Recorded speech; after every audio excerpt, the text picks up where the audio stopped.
عسلامة ومرحبا بكم ويا ربي يتقبل صيامكم وقيامكم وأعمالكم الصالحات يا ربي. اليوم باش نعمل معاكم نص دبارة مش دبارة كاملة. اليوم باش نعمل معاكم حاجة جارية كما تشوفوا، مقارونة جارية متاع رمضان، يعني تكون جارية برشا حتى يفوت عليها ساعة نص ساعة تبقى جارية. باش نعطيكم الطريقة. زيادة باش نعمل معاها طاجين أحمر، طاجين أحمر زمني على طريقتي بالطبيعة. أنا الدبارة اللي عملتها معاها موسلي أزعر بالحوت، ما صورتش الحقيقة. توا نمر مع بعضنا للتفاصيل. أول حاجة بالطبيعة عملت طنجرة فيها الماء، ماذا بيكم إيترا أنتم إذا كمية 4 أشخاص ولا 3 كيفي أنا. حطيت صحفة سلق مغسول بالطبيعة ومقطع جويد، صحفة كريمة معدنوس، أقل شوية من صحفة كريمة، صحفة كريمة كراف سريك، صحفة صغرونة بالكل. ياخدوا غلوة. وجبت صحفة أخرى حطيت فيها فنجان زيت، حطيت فيها ملعقة أكل ونصف طماطم معجونة وملعقة أكل فلفل أحمر. الحقيقة هذه تعلمتها من حماتي، أما هي لما حالة تعمل أكثر مني فلفل أحمر. أنا دارنا ما يحبوش الماكلة الحارة، أنتم بالطبيعة نعرف ناس حتى ملعقة أكل تجيهم برشا. تحصيلوا هي الطريقة هذه تجيك متوسطة، ما هيش حارة وفي نفس الوقت ما هيش باردة. وحطيت بصلة، وفما ناس ما تحبش البصلة في الجيري، الحقيقة أنا نحبه، هذه طريقتي أنا الخاصة. أنا خاطر نشوف حماتي ديما ما تعملش بصل وعندها صفة مقارونة ما شاء الله. الحقيقة هذه في حد ذاتها خذيتها منها هي لأنها ياسر تعجبني. الحصيل ياخد غلوة أخرى الماء، نحطوا صحفة الطماطم والفلفل الأحمر والزيت والبصل. ومن بعد باش نجيبوا الخضرة اللي عندكم اللي تحبوا تحطوه حطوه. انا اليوم شنو حطيت كعبة سفنارية متوسطة قطعتها جويد، وحطيت كعبة لفت زادة قطعتها جويد، وحطيت زادة شوية حمص.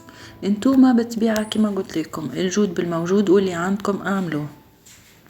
وبالطبيعة عملت الملح ملعقة قهوة، ما نعرفش صورتها ولا لا، الحصيل خليتها تغلي. الوين وصلت التكستير هذه ساعة غير ربع، تكون هكا القوام مخاثر شوية.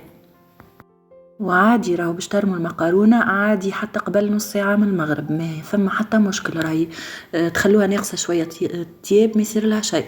حطيت سنينتين ثوم كبار معاهم ملعقة قهوة كالصغرونة فحات اللي عندي بتبيع كل واحد وفحاته تبل وكروية. وحطيت المقارونة كما تشوفوا، المقارونة حفنة وإلا لوش وإلا تنجم تقول 70 جرام حاجة كما هكا 70 جرام. أنا الحقيقة ما وزنتش كما قلت لكم، رمضان ديما يغلبني، نبدأ نزرب نحركهم بالطبيعة بالباهي، نغطي عليهم وبعد هكيكا 5 دقائق نحرك، نخليها أقل شوية من الوقت المعتاد. هي في الوقت المعتاد 15 دقيقة، هنا تخلوها 10 دقائق يزي فيه البركة باش تسكروا عليها خاطر نص ساعة باش تزيد الطيب فك السخانة متاعها، مش باش ناكلوها خاطر ديريكت. وهاوكا ديما تفقدوها. أنا كيف ما شفتوني رميت فل رقم 2، اللي تحبوا ترموه ارموه، راهو المهم كمية صغيرة، نص الكمية المتعودين تعملوها في العادة، كمية يعني صغيرة برشا باش عمرها ما تجي خاطرة وكتيب تجي محليها، تجي جارية وتجي تبقى جارية حتى ساعة بعد، يعني محليها تجي.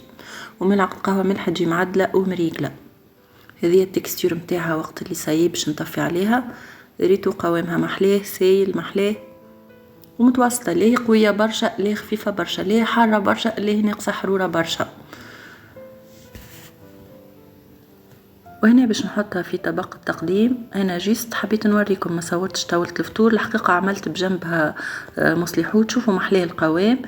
عملت بجنبها موسلي حوت دوراد ازعر في الكوشة، ما صورتش الحقيقة الا غالب.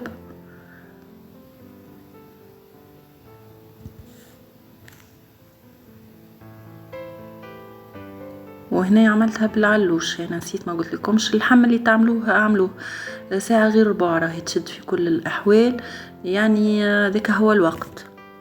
والحقيقة انا مش بديت بالشوربة، انا بالعكس بديت بالطاجين، هو الاول بديت بكري مع حكاية ما 3.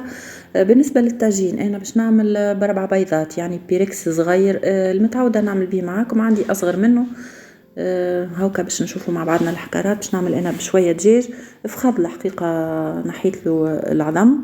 قليت زاده كعبتين بطاطا متوسطين، وهنا عندي بصله متوسطه، نص بصله يعني البصله كبيره قسمتها ما بين المقارونه الجاريه وما بين الطاجين متاعي. قصيت به البصله زاده باش نحط الزيت عينكم ميزانكم، والا اذا تحبوا بالضبط واحد مبتدئ 4 ملاعق اكل سافا. نهزهم على النار يتقلوا الوين هكا يعملوا ريحه مزيانه، والا هكا يبدو يذبلوا بالكدا. بالطبيعه ماذا بيكم ديما نار متوسطه والا ضعيفه، على خاطر التختوخ هذا ديما يطيب في نار ضعيفه خير. خاطر تو تشوفوني من بعد كيفاش تحرقت لي من الجناب الطنجره. حطيت سكالوب نتاعي شويه هكا كركم، انا باش نعملو احمر دونك شويه كركم، انا نحبو ياسر مع الدجاج ينحي الزفوره. زاده شويه ملح كيما شفتوا، اقل من 4 ملعقه قهوه صغرونه. زاده حركوا نتوما تقلوا في السكالوب نتاعكم الوين يتشوح بالكدا ويبيض بالكدا.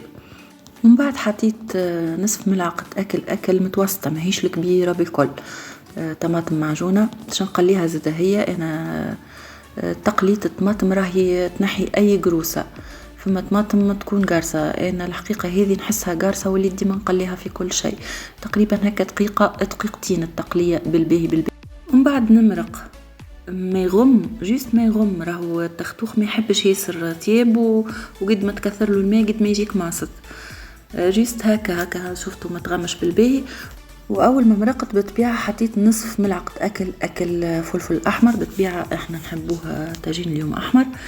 عندي هنا شويه جبن، الحقيقه جبن بريزيدون هذاك قصيت منه شويه مش برشا، حطيته ديريكت في الطنجره. الكسرونه نتاعي سيت عليها نشف الصوص ما تحرقش، لكن الجناب نتاع الكسرونه تحرقوا تعملوا بالكحل كلي نظفتهم بالملعقه. وباش نعمل فيها الخلوط نتاعي توا ماذا بينا بنقص معون وبنقص هرج ومرج في الكوجينه.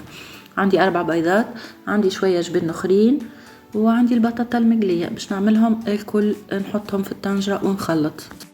انا دوبا على المره الاولى جبن الابيض هذاك حبيته يتوزع هذاك عليه على خاطر هو كريمي، وحطيت جبن الاخر راهو اقل من ممكن 25 غرام جبن الاخر. وباش نحط البيض نتاعي كما تشوفوا البيركس نتاعي راهو كنت باش نعمل الصغرون برشا يا اخي باش يجيني عالي لو عملتك الصغرون برشا. بعد ظهر لي نعملك العادي المتعوده ديما نعمله معاكم سافا، حتى واحد يعملها هكا مش عاليه برشا ماهيش مشكله. الحصيل عملت البيضات باش نحط زاده شويه خل على الزفار،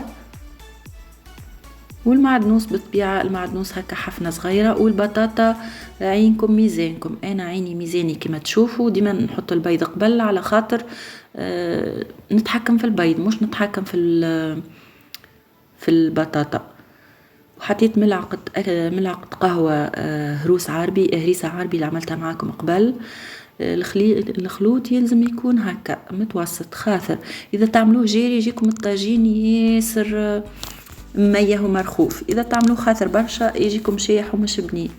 الحصيل وزدت شويه معدنوسك حبيتوه هكا يبان اكثر، نجموا ما تعملوش معدنوس راهو انتوما احرار. كنت باش نعمل هذاك في الاخر بدلت رايي وعملت لي اكبر منه شويه. وكما تعرفوني ديما نوصيكم البيركس البولار راهو ما يتزيتش في الطاجين، راهو ما يلصقش، نوزعه بالتساوي نحطه في الرف الاوسط نارلوطه فقط حتى كشي حمار وياخد لون، من بعد نشعلوا عليه من فوق ياخد لون من فوق. وطاب الطاجين نتاعنا الحقيقه عملته على بكري خاطر عارفه عندي مصلحوت وسيت عليه، طاب برشا من اللوطه ومن فوق ما عطيتوش لون، لكن طاب هو شوفوا محلاه ومحلى منظره.